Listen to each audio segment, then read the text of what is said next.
수강생 여러분 안녕하세요. 지난 시간까지는 양윤세 선생이 경제외교 분야에서 펼친 활약에 대해 살펴보았습니다. 이번 시간부터는 황병태 선생이 경제외교 분야에서 어떠한 역할을 했는가에 대해서 소개하겠습니다.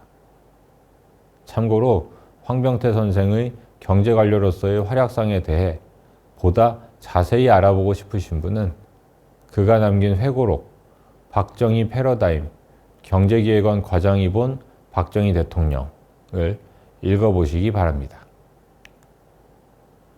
황병태 선생은 1935년 경북 예천에서 출생했습니다. 회고록에서 자신의 어린 시절에 대해 밝히고 있지 않아 그의 성장 과정에 대한 소개는 생략하겠습니다. 그는 영남고를 거쳐 서울대 경제학과에 진학했습니다. 그리고 1956년 대학 2학년 재학 중 고등고시 외교과에 합격하였습니다. 이렇게 해서 외무부에서 공무원 생활을 시작한 그는 자신의 전공을 살리고자 6개월 만에 상공부 공업진흥과로 자리를 옮겼습니다. 그리고 1962년 발족된 지 얼마 지나지 않은 경제기획원으로 다시 옮겨 공공차관과 과장으로 부임하게 됩니다. 외국 정부나 국제기구, 공공단체 등으로부터 외자를 끌어오는 것이 공공차관과의 주된 임무였습니다. 그가 발령받을 당시에는 명칭이 제1과 과장이었습니다. 공공차관과 과장으로 근무하던 그는 어느 날 박 대통령의 호출을 받습니다. 그를 부른 박 대통령은 자신이 외자 사업을 직접 챙기겠다면서 그에게 국장을 거치지 말고 장 부총리나 자신에게 바로 보고하라는 지시를 내렸습니다. 과장인 그에게 대통령과 직접 소통할 수 있는 채널이 마련된 것입니다. 대통령의 황 과장에 대한 신임이 두터워지자 나중에는 대통령이 그에게 공업정책 대부분에 대해 의견을 묻고 직접 추진하라고 지시하는 경우가 늘어났다고 합니다. 대통령이 그에게 직접 소통할 수 있는 채널을 만들어준 이유는 무엇일까요? 당시가 과장들의 전성시대이긴 했지만 과장이 대통령과의 소통 채널을 확보하는 것은 생각하기 힘든 일이었습니다. 게다가 사실 당시 주로 계약이 성사되던 것은 황병태 과장이 담당하던 공공차관이 아니라 상업차관이었습니다. 공공차관은 도입 절차가 길고 성사되기도 어렵다 보니 황병태 선생의 표현에 따르면 공공차관과는 거의 개점휴업 상태였습니다. 따라서 대통령이 외자와 관련해서 소통 채널을 만든다면 대상은 그가 아니라 상업차관을 담당하는 민간차관 과장이나 그의 직속 상관인 경제협력국장이어야 자연스러웠습니다. 그럼에도 그에게 소통 채널을 만들어준 이유에 대해 황병태 선생은 자신이 대통령 앞에서 행한 브리핑이 인상적이었기 때문일 거라고 짐작하고 있습니다. 당시 대통령의 주재하에 매월 개최되던 월간 경제동향 보고회의에서 그가 3차례 정도 경제동향을 브리핑할 기회가 있었는데 그때 대통령이 자신을 눈여겨본 듯 하다는 겁니다. 이후 그는 종종 박 대통령에게 외자 도입 진척 상황을 보고했으며 수차례에 걸쳐 대통령의 직접 지시를 받고 경제외교 현장을 누비기도 했습니다. 황병태 과장이 특명을 받고 경제외교 현장을 누빈 사례 중 하나로 당시 미국 5대 정유회사 중 하나였던 걸프사와의 차관계약 체결권을 들 수 있습니다. 1964년 어느 날 황병태 과장은 청와대 호출을 받고 대통령을 찾아갔다가 대통령 특명대사로 임명받습니다. 그에게 부여된 임무는 걸프사로부터 비료공장 건설과 관련된 차관을 유치하는 것이었습니다. 당시 한국 정부는 울산 정유공장 투자건으로 인해 서울에 있던 걸프사 지사장에게 비료공장과 제철소 건설에 필요한 차관 제공을 요청하고 있었습니다. 그런데 지사장은 정부 부처의 국장까지는 아예 상대도 하지 않고 장관이 면담을 신청해야 겨우 만나줄 정도로 콧대 높게 행동하고 있었고 요청에 대해 아무 답변도 하지 않았습니다.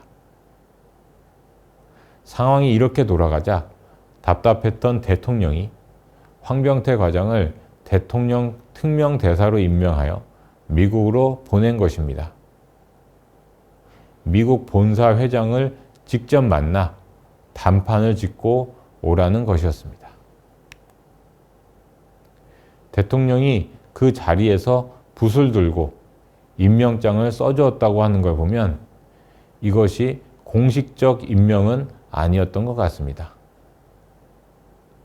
하지만 형식이 어찌 되었든 29세에 불과한 부처의 일개 과장을 그것도 소관 업무가 아닌 일에 특명대사로 임명해서 역할을 부여한 것은 그 이전은 물론 이후에도 유사한 사례를 찾아보기 힘든 일일 것 같습니다. 대통령이 그의 역량을 그만큼 높게 평가했다는 것인데 그렇다고 해도 매우 이례적인 일임은 분명해 보입니다. 그렇게 해서 혈혈단신 미국으로 건너간 황병태 과장은 사흘 만에야 회장을 만날 수 있었습니다. 그런데 그 사이 그는 사기꾼으로 몰리기도 했습니다.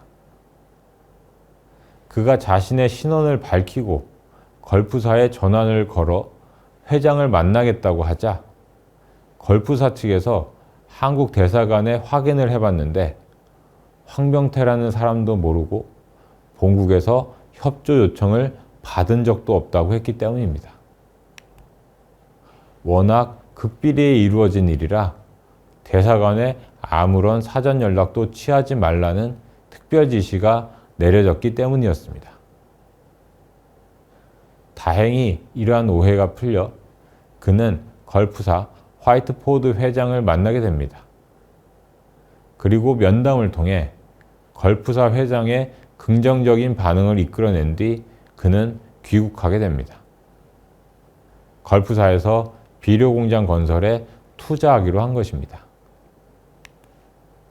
그리고 며칠 후 콧대 높다던 걸프사의 서울지사장이 기세가 한풀 꺾인 모습으로 황병태 과장을 찾아왔습니다.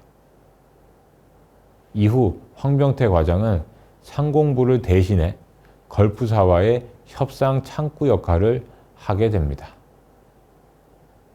당시 국내에는 각각 1961년과 1962년 충주와 나주에 설립된 두 곳의 비료공장이 있었습니다.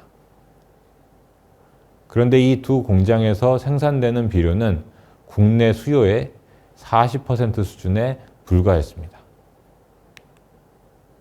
따라서 정부는 기존 두 공장보다 생산 규모가 훨씬 큰 비료공장을 짓기를 희망하고 있었고 걸프사 측에 이러한 의향을 전달했습니다. 걸프사와의 협상은 잘 진행되었고 걸프사로부터 몇 차례에 나누어 8천만 달러가 들어왔습니다. 당시 한국의 외환 보유액이 2, 3억 달러 정도에 불과했던 것을 감안하면 이는 외화 운용 측면에서도 큰 도움이 되었을 것입니다. 황병태 과장은 1965년 10월 다시 미국행 비행기에 올랐습니다. 같은 해 5월 박 대통령이 미국을 국빈 방문하여 1억 6천만 달러의 공공차관 지원을 약속받았는데 지급이 이루어지지 않자 박 대통령이 그를 다시 미국으로 보낸 겁니다. 황 과장은 1억 달러를 받아내지 못하면 돌아오지 말라는 특명을 받고 떠났습니다. 그는 매일 국무성 청사 앞으로 가서 담당자에게 인사를 하는 것으로 하루 일과를 시작했습니다. 이는 담당자가 부담을 느끼도록 하기 위해 박 대통령이 지시한 사항이었습니다. 원래 공공차관은 상업차관보다 집행되는 데에 더 많은 시간이 걸렸습니다. 길게는 수년이 걸리기도 했습니다. 국무성 담당자는 이런 사정을 알면서도 지원 약속 5개월 만에 매일 찾아와 지원을 압박하는 한국 정부를 이해하기 어려웠을 겁니다. 하지만 다른 한편으로는 압박을 느낄 수밖에 없었습니다. 그리하여 목표한 1억 달러에는 미치지 못하지만 차관 일부가 지원되었고 황병태 과장은 주어진 임무를 완수하고 미국 출장 석 달여 만에 돌아올 수 있었습니다. 이 건의 경우 공공차관에 해당하기 때문에 공공차관 과장인 황병태 과장의 업무 범위에 해당하는 일이었습니다. 그렇지만 당시로서는 상당한 액수인 1억 달러의 차관을 조기에 지원해 달라고 요청하면서 국장급 이상이 아니라 30살의 과장을 보냈다는 것은 안패 특명대사 사례와 마찬가지로 박 대통령이 황병태 과장을 얼마나 신임했는가를 보여줍니다. 지금까지 황병태 선생이 과장 시절 경제외교 현장에서 펼친 활약에 대해 살펴보았습니다. 다음 시간에는 경제기획원 국장 및 운영차관보 시절 그의 활약상에 대해 살펴보겠습니다.